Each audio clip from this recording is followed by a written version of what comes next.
Now, Mike, you live in East Boston with your wife since 2005, and you probably thought maybe you were getting away from some of these extravagant, at least you wouldn't have the long drive, but now you have a shorter drive, but a very, very hefty fee to pay every time you go through. But I know you probably both attended these hearings that have gone on, so why don't you kind of set the stage for our viewers as far as when this came up, what the dynamic is what the Turnpike Authority set up for hearings, what the time frames are.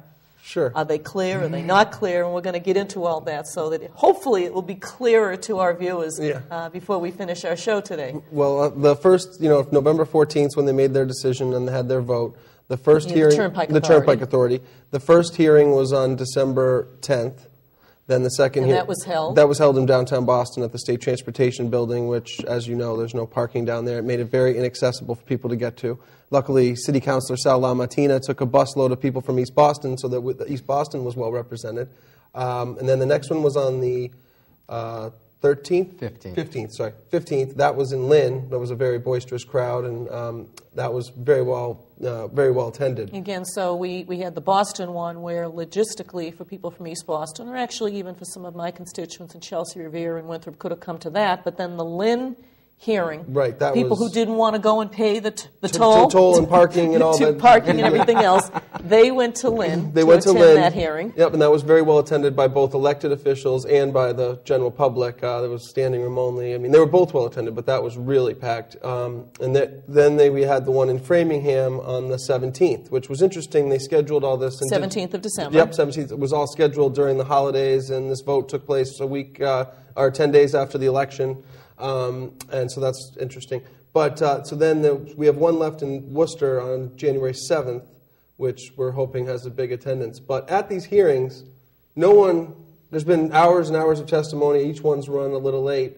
And no one has had a positive thing to say about it. So no one has said, yes, I want you to do this. Right. To put it kind of in a nutshell, you've had 2 hearings. 3 hearings. Yep. One still to come. Right. And nobody has said, we think this is a good idea. Yeah, no, not a single person has said it's a good idea. So that's the essence, putting in a nutshell of the input that you've received so far. So right. Nobody thinks that's a good idea. Yeah, and we've heard from both young, old, school teachers, doctors, nurses, everyone in the different communities that are affected, and everyone thinks it's a bad idea. So what I wanted to know and ask the Turnpike Board was that, why, that's why I said at the last hearing was, why are we still here? You've heard from over, hundreds of people. No one's for it. The point of having these hearings is to listen to public input. I would think it's pretty clear as to what the public feels about it, that you should come up with a different plan or give the legislature a chance to work this through to take care of it for you, as many of them have asked in public hearings. So why are we still here is the question, because obviously it doesn't seem like they're going to be swayed and they're just following the the letter of the law as opposed to the spirit of the law with the public hearing process. Right. Now, obviously, they do have fiduciary responsibilities to meet their bottom line, and certainly they can't go bankrupt or shut down the service. But there have been a number of proposals, alternative proposals, and I'm sure the legislature, although that's a little bit complicated too. Now, one of those proposals, it's my understand from Representative Stephen Walsh, talks about a moratorium for 12 months, and he proposed that when? Shortly after the proposed toll increase, probably about less than a week after, and that would he's asking for the moratorium so that there can be studies done in given time, because that's one of the other big issues with this.